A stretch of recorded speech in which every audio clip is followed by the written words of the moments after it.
บ่หมักว่าไว้หมักว่าไว้เป็นคนนั่นนี่เลยเนาะน้องก็คือได้ช่วงเราเอาคิดยังเอาพ่อแม่บ่อยู่แล้วคิดจังไดแม่แท้ๆได้คือบอกป้าไอ้น้องอันคือบ่คาน้องแต่ในท้องคือช่างว่าน้องมันท่อแล้วมันคิดใส่ตัวนี้เลยแม่นก็บอกเอาออกมาอันเฮ็ดหยังเขาว่าคือบ่คาแต่ในท้องอันเขาว่าอย่างนี้แหละเขาเว้ากับเอื้อยได้ขาน้องกินแล้วช้าว่าในท้องว่ากับเอื้อยเห็นบ่น้องก็ว่าอย่างนี้แหละจะเกิดเผื่อพี่จังเลยอันนี้คือยามท่อพี่น้องเนี่ยยามท่อเลยว่าเพิ่นคึดระบายออกมาสู่กันทางอยู่ชื่อหันชื่อนี้มากอะเพราะว่าผู้เดียวอยู่ผู้เดียวไปก็บ่ได้ใช้นะมันเกิดกับมีแต่ว่านี่อยู่เจ้าใช้เงินใช้คำก็มีแต่ว่าประหยัดนั่นแหละแนวใดมันจำเป็นก็จังซื้อแล้วก็เก็บไว้ให้ถุงให้ไทยมีเงินเก็บอยู่บ่มีอยู่แต่ว่าได้เก็บเฮาเต่าเฮ็ดทานที่ก็มีอยู่แล้วว่าเวลาเฮาเจ็บเป็นเอ็นอุ่นนี่เด้เฮาสิไปเอาน้ำไผเฮาสิได้ก็เบิ่งมื้อน้ำไผเห็นว่าเอื้อยแบบเฮาก็คิดแน่เพิ่นก็มีครอบครัวเพิ่นก็คิดนี่ลูกเต้าเพิ่น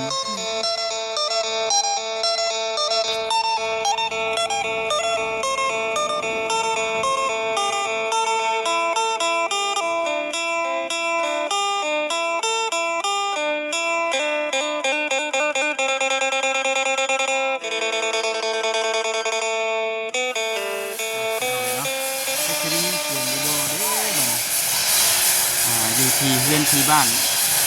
น้องดำเพิ่นเป็นอะไรเนาะอันนี้จะมาหอดพอดีหลายคนในพี่น้องในช่วงค่ำเนี่ยครับรอกันเขามาถามไทยข้างนอกเพิ่นทางโรงงานถึงเลยไม่ตาเลยกันเนาะพี่น้องเลยก่อนอื่นจะมีแต่ว่าทักทายสบายดีด้วยพี่น้องเด้อเนาะทักทายสบายดีFCกันเบิดทุกคนกระดามเอ้ย1เนี่ยว่าเข่ามาเนี่ยแน่นฮะกุ้งมือเล้งกินมือลายนี่ก็กินขนมสบายดีสบายดีสบายเด้อบุญใหญ่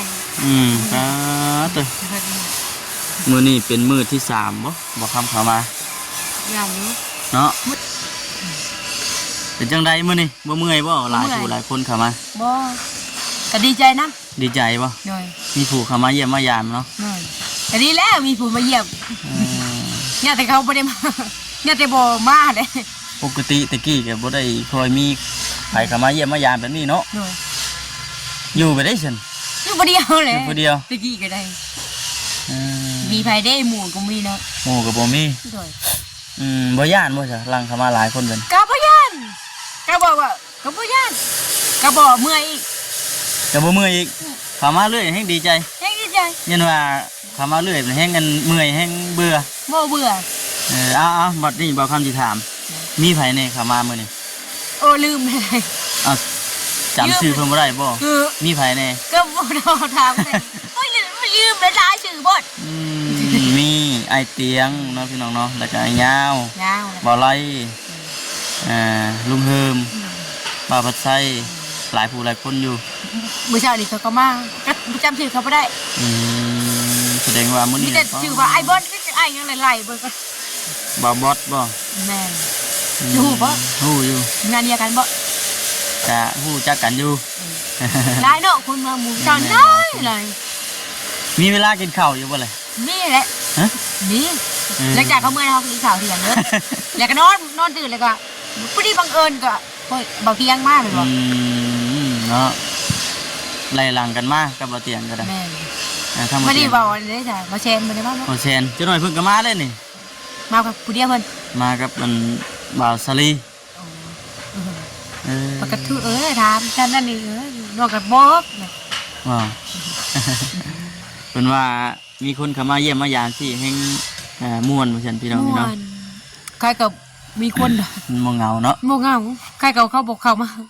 ญาติเขาก็บอกว่าอะไรมื้อนี้ก็คล้องได้มื้อนี้ก็คล้องอยู่อะไรว่ามาทำไมมาหนึ่งมีผู้ปากผู้เอาแน่ติก็นั่งไปกินข้าวเล็กกินข้าวเงินจะบ่าวได้แหละค่ะยินบอกเตี้ยมาก่อนบ่ได้ยังกินมื้อนี้ครับซื้อตำให้กินซื้อตำ กินข้าวกับตำมื้อนี้ แม่นสิกินกับระบาแล้ว ตอนแรงได้สิกินกับหยัง กินไก่ให้แล้วยังอยู่ ฮะ ยังได้เมื่อวานนี่เขาชื่อปิ้งไก่มาให้ ปิ้งไก่ โดย อ๋อแต่คือแนวแซ่บแท้ ยังบ่หมดเด้อ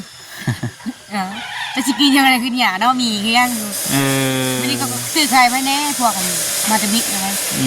ม แล้วก็เพื่อยจังว่า มีในทางในต้นแน่เนาะ บ่ในผู้ชื่อหาแล้วก็เนี่ยก็เขาเอิ้นแล้วก็ช่วงชาลัดนะเอ้ยยังก็ลืมนะ โอ้ผู้ใหญ่เพิ่น ผู้ใหญ่คนยึดคือเห็นนะ เพิ่นว่าง่ายๆกับเพิ่นอีต้นแล้วก็สงสารชาวดำนี่แหละว่าง่ายๆก็คือทางชาวดำเราน่ะสู่ชีวิตมาตั้งแต่น้อยพี่น้องเลยเนาะพ่อแม่ก็บ่ได้อยู่ร่วมกัน บ่อยู่ แม่ก็ไปพ่อแม่พ่อก็ไปพ่อบัดนี้แต่ว่าปัจจุบันนี่ก็ยังบ่ทันได้ฮู้จักนะว่าแม่นั่นจัก เป็นจังได๋ ฮู้ บ่ฮู้ซ้ำในความคิดของเจ้านี่คิดว่าจังไดแม่เดี๋ยวนี้ยังมีชีวิตอยู่บ่ดีว่า บ่นะ สำหรับความคิดเจ้าเนาะ บ่ อืม ก็บ่เคยเห็นดอก อืม แต่ก็บ่ได้เคยเห็นแต่หน้าบ่ เคยฝันอยู่บ่เคยฝันเห็นอยู่บ่ บ่มีแต่เอื้อย มีแต่เอ้ย พันเห็น เออ พ่อกับพันเห็นพ่อผู้ตายน่ะ บ่เจ้าก็เคยเป็นเมื่อทรงราชการเพิ่นอยู่บ่ บ่น้องบ่ใกล้เลย บ่กล้าเลย ถ้าคำว่าเนาะเพิ่นบ่เอาน้องเพิ่นว่าน้องเป็นน้องลูกชู้ของเราเนาะ เออ เพิ่นว่ากับเอื้อยน้องเอื้อยเพิ่นก็ว่าคือบ่เอาว่าเป็นลูกชู้ เอ้าก็ช่างว่าจังซั่นบัดนี้ เช่างเพิ่นช่างน้องอ่ะช่างทางเอื้อยพาไปช่างบ่าว อืม ก็บ่ได้ช่างดอกอันนี้ก็ย่าเพิ่น แม่นๆๆที่ ใหญ่ ว่า เนาะ อืม แม่นบ่ มีแต่ว่าปัจจุบันนี่ก็อยู่ไปเรื่อย ด้วยอยู่ไปนี่แหละแต่ละพังบ่เดียว ๆมื้อนี้น่ะเฮ็ดหยังแหน่แล้วมื้อนี้ โอ้ยทมทานมือว่าสิจุด แล้วเหรอบ่ มือว่าสิจุดนี่ อืมบัดมื้อนี้บัดฮาจูดแล้วจักมื้อบัดนี้มันสิได้ขวดเฮาสิ ไกลเบิ่งมันก็ แต่เก่าเลยแต่เก่าเจ้าได้ขวดจักมื้อ 3มื้อ 3มื้อนี่แม่นได้ขวดเลย แม่นรวมมันมาได้2มื้อมื้อก็ได้ว่าเท่าไหร่มื้อเนาะคืนนึง2คืน3คืน3คืนก็ได้ขวด อืม มันหมายไว้ได้ช่วงนี้ ไม่ไหว แล้วถ้ามันยุ่งเบิดเนาะก็ควัดไปเลยแล้วทอดหัวไปเลยจนเละโอ้ย บ่ แม่น แต่ก็บ่เมื่อย บ่เมื่อยหายทานก็บ่เมื่อย อืม ขาย คง ได้ จะนี่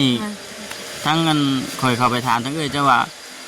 โอ้ทั้งชาดำเพิ่นนี่เฮ็ดเวียกนี่บ่ได้ธรรมดาได้ว่าซั่น บ่ อืมเฮ็ดเวียกนี่ให้กูผู้ชายกลัวอีเลย กลัวอีผู้ชายอีกนี่ เดี๋ยวให้มัน เออ ผู้ชายกับผู้ท้อไป ผู้ชายก็บ่เท่า FC เพิ่นคอมเมนต์ก็มาอยู่ได้พี่น้องนี่นะเพิ่นว่าโอ้ยเข้ามาหาชาดำนี่ว่าง่ายๆก็เป็นคนอารมณ์ดีเนาะ แม่น เป็นคนแบบนี้แต่ใดมา โดย อืม ชวนเว้าเรื่องกับผู้เมื่อย บ่มืออีกดีเลย คนกับเว้าแล้วก็อย่าตีน้องได้เนาะว่าชวนเว้าเนาะเนาะมันคนบักปากเลย ไผ เนาะนี่แหละ เฮ็ดเจ้าอันบ่ โอ้ยเว้านี่เนาะก็ป้าไปเลยแล้วเขาบอกว่าอายเนาะเมื่อยมันเด้งบอกนี่ร้ายเลยมันพอคุยนำกับผู้เมื่อยเนาะ เออ แบบมันอยู่คนเดียวเนาะปากกับไผเนาะปากน้ำเอ้ยก็ บ่อายบ่เอ้าบ่อายบ่ บ่อายเลย บ่อาย ปากน้ำเอ้ยก็แล้วก็ปากเลยก็โยกกันเดียวกันมื้อเช้านี่ก็โยกกันเขาก็ป้ามื้อเช้านี่หลายคนอยากเว้าน้ำน้องก็ดุเอ้ยก็บ่ปานใดน้องพุ่นแหละ อืม เขาเซ็งคิงกัน บ่ เซ็งคิวกัน เนาะ ปากคนแล้วก็เขาก็เว้าทีนี้เว้าทีละคนเนาะว่า อืม น้องก็เว้าทีละ ว่าเมื่อวานนี่น่ะบ่ได้มาเมื่อวานนี่ อายเป็นหยัง เฮ็ดเวียกอยู่ในเฮือนนั่นแหละก็เลยบ่ได้มา ก็มีอันมาเมื่อวานนี่ก็มี โอ้มาบัดนี้คือว่าเป็นหูเป็นตาแน่เนาะบัด ใน นี้ สิเป็นเรื่องเดียว บัดตัวนั้นได้จ้ะ ในสิ เฮา จู ป้าไว้มันแห้งก่อนบ่ แม่ ป้าไว้มันแห้งแล้วจังจุดติ โดยเป็นไผ หึ มา ไผ อันนั้นแหละ เด้บ่เซนกินฮอดแล้วบ่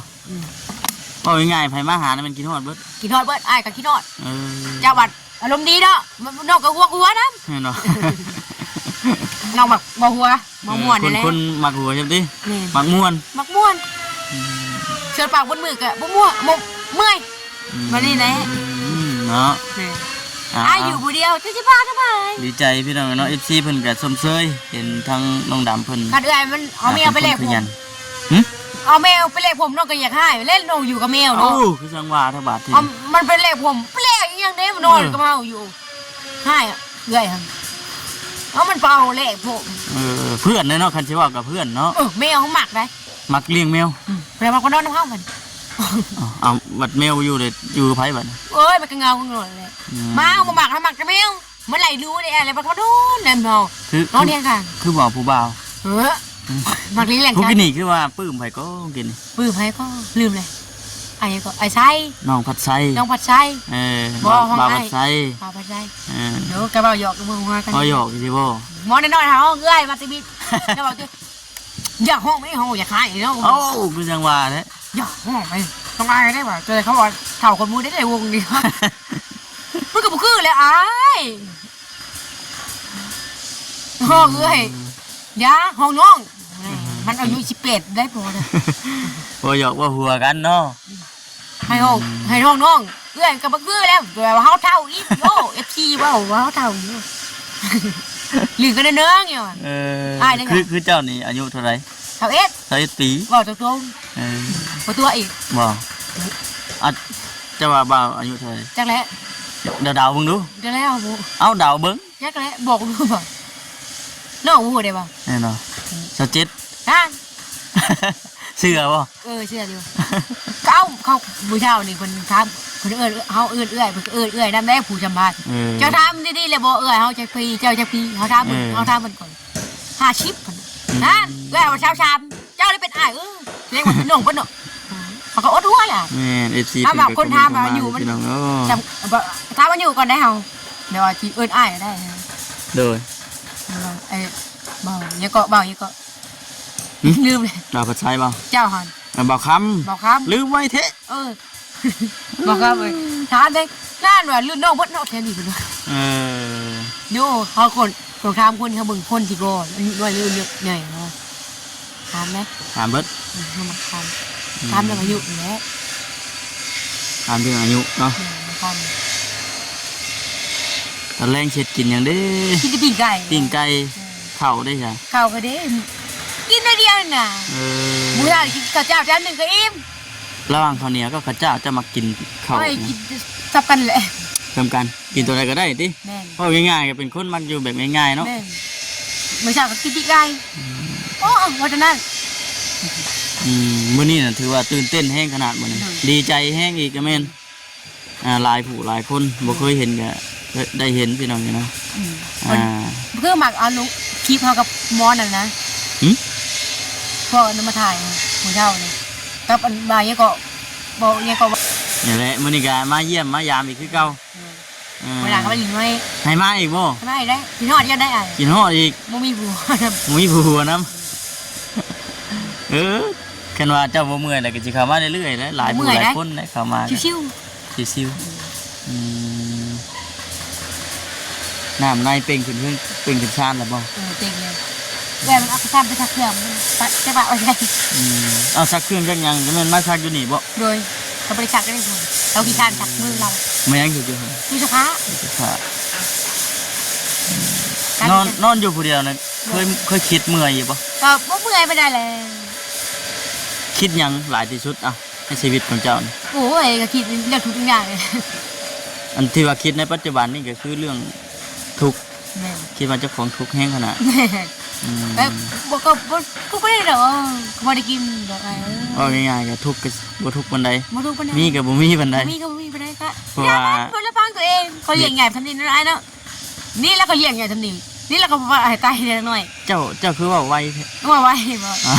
หมักว่าไว้ เฮ้ย หมักว่าไว้ เป็นคนนั่นนี่เลยเนาะ น้องก็คือได้ช่วงเรา เอาคิดหยังเอา พอแม่บ่อยู่ พ่อแม่บ่อยู่แล้วคิดจังได แม่แท้ๆได้คือบอกป้าไอ้น้องอันคือพ่อค้าน้องในท้อง เอ้าคือช่างว่าเถอะ เอ้าน้องมันท้อ ท่อแล้วมันคิดใส่ตัวนี้เลย แม่นก็บอกเอาออกมาอันเฮ็ดหยังว่าคือบอกขาแต่ในท้องกันเขาว่าอย่างไรเขาก็เว้ากับเอื้อยเว้าได้น้องมันท้องมันยากเขาช้าคือบ่ขาน้องกินได้ช้าว่าในท้อง ว่ากับเอื้อยเห็นบ่ น้องก็ว่าอย่างนี้แหละจะเกิดเผื่อพี่จังเลย อันนี้คือยามท่อพี่น้อง เนื้อย่างท่อเลยว่า ท่อเพิ่นคิด ระบายออกมา ระบายออกมาสู่กันทาง แต่ว่าผู้เป็นอ้ายเป็นอย่างนี้เคยโทรเคยคุยดินกันอยู่บ่ คุยลิงกันอยู่อ้ายก็มันบอกนี่น้องนะ น้องบ่น้องบ่คืออ้าย น้องแท้ๆมันเป็นผู้ชายแล้วบักคนที่สี่เลย หืม คนที่สี่ คนที่สี่ แม่ อ้าวแสดงว่าญาติพี่น้องเจ้ามีจักคน บอกแต่เฉพาะแม่แท้นี่บ่ ก็ผู้ที่สี่สี่คน 4คนอืม น้องได้เหรอ อืม ได้เหรอ คือเอาเนาะอันนี้คือว่าเป็นเรื่องญาติพี่น้องเพิ่นพี่น้องนี่เนาะ แม่ แต่ว่าคือปัจจุบันนี่นะเราเนี่ยอาศัยอยู่นี้พี่น้องนี่เนาะเขามาย่ำไหนก็เป็นพ่อเขามาย่ำไหนก็เป็นเห็น คือเบียกที่ว่าเจ้าเฮ็ดเดี๋ยวนี้นะแบบได้ยังไงมีมุงมีเวลาบ่หรือว่าตามใจเฮา โอ้ยตามใจเขาอยากเห็นแบบว่าคำบ่ไปอีกคำไม่ได้บ่ได้ ยันว่าแบบนี้ได้สลัมยันว่าเขามุงเป็นกะเป็นย่ามสิได้บ่แม่นบ่ บ่เขาแม่อยากเมาเกิน เรียกเมา อยากวันเนาะ ใครอยากได้หลายก็เฮ็ดหลายใครอยากได้ไวก็เฮ็ดไวใครอยากได้ไวก็เฮ็ดไวคือบ่ ไม่นั่น เออ น้องอยากเห็นร้ายก็ได้ร้ายน้องกันเลย อืม มื้อนี้ก็ทมทาน เอ้าอันเจ้าคอจักเทื่อแล้วนี่ตายเจ้า ถ้าเกิดฮากก็ยุ ตั้งแต่จุข่อยเริ่มเข้ามานี่ บ่ได้ถ้าก็ยุบางเกี่ยวข้าวนี่เด้ อ้าวคือหยุด เอาหมู่บ้านเกี่ยวข้าวรับจ้างอีเมลแล้วเกี่ยวข้าวเรา เออ ไปช่วยแล้วแน่ แสดงว่าฮ้อนยาม เขาไปยุดบ่เลย ฮ้อนยามนา เออ เพิ่นหยุด ยุด ปิด ปิดก็บ่ได้ปิดแล้วมันฝนตกเนาะ ฝนตกช่วงหน้าฝนนี่มันเฮ็ดบ่ได้ มั เนาะ นเฮ็ดบ่ได้มันลุก แล้วก็ ลุก ช่วงเกี่ยวข้าวเนี่ยสิได้หยุด หยุด เกี่ยวข้าวแล้วจังมาดุย น้ ต่ อ อง ได้เต้าที่หนึ่งเนาะแบบว่าเฮ็ดน้ำเหล้าแล้วก็ตอนนั้นเฮ็ดเขาลงมากองให้เราแล้วเขาบ่มาทมให้เราบ่ได้มีเหล้าแล้วเฮ็ดน้ำเหล้าไปดิแต่ก็เริ่มเฮ็ดบ่เฮ็ดแต่เฮิงเลยนะมันเริ่มเฮ็ดน้ำเหล้ามันเริ่มเฮ็ดใหม่ อืม ได้140มื้อนะมื้อเกี่ยวข้าว140 อ่ะก็ สิ เริ่ม มา เฮ็ดช่วงเกี่ยวข้าวนี้ ได้เงินล้านไป โอ้ กองใหญ่ได้ของ ก็เงินล้านปลายก็เฮาอยู่คนเดียวเฮาก็ถือว่าเพราะกลุ่มอยู่เนาะ พอคุม กลุ่มอยู่ นู่น ซื้อหันซื้อนี่มากก็เพราะว่าผู้เดียวอยู่ผู้เดียว อยู่บ่เดียวไปก็บ่ได้ใช้นะมันเกิดกับ มีแต่ว่าแนวนี้อยู่เจ้าใช้เงินใช้คำก็มีแต่ว่าประหยัดนั่นแหละแนวใดมันจำเป็นเฮาก็จังซื้อแล้วก็เก็บเก็บไว้ให้ถุงให้ไทยมีเงินเก็บอยู่บ่ นี่อยู่แต่ว่าได้เก็บไป เฮาเตาเฮ็ดทานที่ก็มีอยู่แล้วว่า นี่ เวลาเขาเจ็บเป็นเอ็นอุ่นนี่เด้เขาสิไปเอาน้ำไผ่เขาสิไป เอ้ยก็เบิ่งมือ กินน้ำไผ่เห็นว่าเอื้อยแบบเขาก็คิดแน่เพิ่นก็มีครอบครัวเพิ่น แม่นก็คิดนี่ ลูกเต้าเพิ่น แม่น เขาอยู่คนเดียวเขาก็เก็บให้ถุงให้ไทยไว้ แม่นแล้วก็บางเทื่อก็มักซื้อยาไว้แบบเขาเก็บหัวนะ แน่นั่นแหละ เนี่ยก็มีแต่ยาซื้อยาไว้มากิน ยาดีไข่ยาดีเจ็บยาดีแก้ ยา ป ถอ วย ด ยาสลาเขาว่าเขาขาดเลือดได้ หึ ขาดเลือดเขามี เค เลื ย อด ไปกวดบ่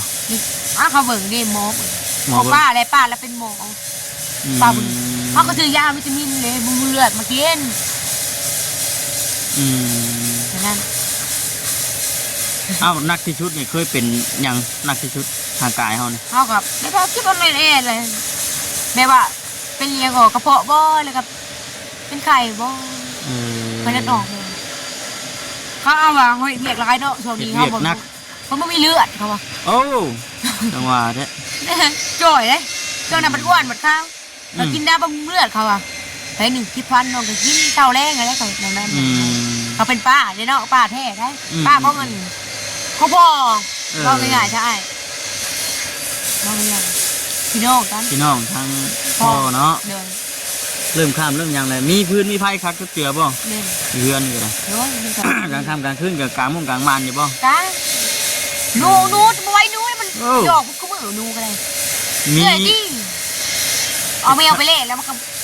หมูเอาเลย เอาแมวไปเลยก็เอาหนูว่าเป็นหมูแทนมัน ว่ายหนูกระยานแล้วว่าเฉพาะพี่หลอก ว่าดอก ก็กิ๊กๆแนวคืนนี่ก็ทำพี่หลอกเอาหนูมันก็กิ๊ก เออ เอาเฉพาะเนาะป่ะไอ้เฉพาะเนาะว่ะพอน้ำนูอะไรแต่ละเถื่อมันกินข้าวตีมดเฮ้ยเยอะว่ะมันได้แต่ข้าวนี่เขาเพิ่น ผู้เดียวอาศัยอยู่ผู้เดียว แม่น เดี๋ เมื่ ย อ ว คืน นี้จะได้มาก เมื่อคืนก็อยู่กับแมวกับมันก็ อืม มันก็เป็นไรนู้นแล้วก็นอนน้ำมันก็ยอกมัน มันก็ยอกไปยอกมาเลยแมวเขากับอยู่ เป็นคนมักเลี้ยงแมว เม่น มื้ออื่นแม่นจุดเตา เลย เดี๋ยวสิมาอัปเดตเบิ่ง กระเช้าได้ ฮะ กระเช้า เอาเจ้าก็จุดไว้แล้วบัดจุข่อยมาก็จังสิอัปเดตให้กับ FC เลยกับพ่อแม่พี่น้องเพิ่นเบิ่งนํกันแน่เว้าหลายเว้าไว้จนเขาแห้งตี้บัดนี้คักบ่ กินน้ำลาย เย็นว่าจักจะว่าคิดในใจอยู่จักโอ้มาแล้วก็ ก็ร้อยว่า เมื่อยว่าซั่น เดี๋ยวได้กินเด้อเขาว่ากินน้ำรีบคิวเขาได้เขา แม่นบ่ นี่มันมึงก็ยังบ่ได้ แซ่บบ่ แค่นี้นะ อ้าวแต่ว่าเจ้ากินน้ำใช่ปกติ บางเดือนก็ชื่อน้ำตุกเอาซื้อเป็นตุก10,000บ่อันนี้ตุก8,000 อืม น้องหมักน้ำเย็น บ่ค่อยถือกับเป็นของเย็นบ่ได้ เจ็บคอบ่ออกเลย เออ บ่มากพัดลมก็บ่มากได้ อ้าว เขาถามว่าเอาพัดลมบ่บ่ว่านี่ ยังว่าเอ้าเวลายามฮ้อนยามหยังได้ฉัน โอ้ดาวมักอยู่ชอบธรรมชาติ มักอยู่แบบเงียบ อย่างเงี้ย บ่ต้องการหยัง ต้องการหยัง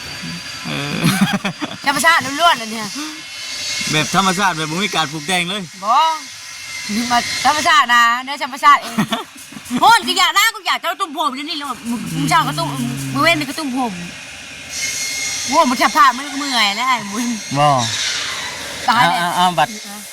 จูดอันเตาและช่วงที่ว่าเฮาจูดเตาเผาถ่านนี่กลางค่ำกลางคืนนี่ต้องลุกมาจอบไปบ่ดีว่า บ่เขาก็จุกมันไปว่า